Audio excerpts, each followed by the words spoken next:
wewe mwanangu Makoko, unajua kwa nini namshukuru Mungu kuzaa mtoto wa kiume? Ninamshukuru Mungu kwa sababu nimekuzaa mwanangu, utakuwa kichwa darasani, alafu unapata zero. So kichwa tu, naamini utakuwa vichwa, kwa sababu wewe mtoto wa kiume una vichwa hivi viwili. Alafu sasa hivi unaletea pesa kwa kijingo, unapata zero darasani. Eti wewe.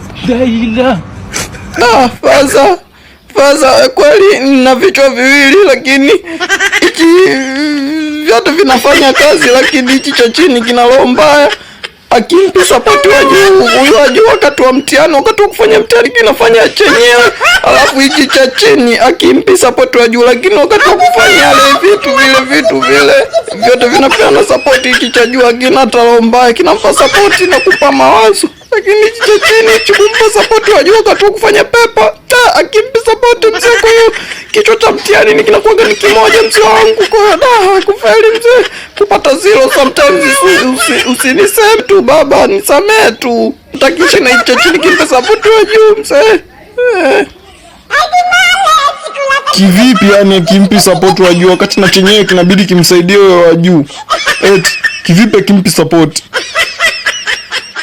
Ndio sielewi baba, ila sasa sikia babangu. Hichi cha chini kinaonekana kina roho ya ajabu, ila nitakishauri kiache roho mbaya, msaidiane, vyote vifanye ushirikiano, kwa sababu umoja ni kazi, kazi ni nguvu, nguvu ni ushirikiano, sijui nguvu hivyo baba. Nitavishukuru, nitavishauri. Umoja ni nguvu, utengano ni udhaifu. Nimepata hiyo.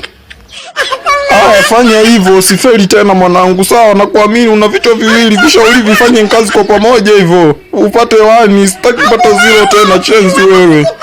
Sawa mzee, sawa baba, tu nikapambanie ni vishauri tatu, niende chumbani nikavishauri vipeane support babangu.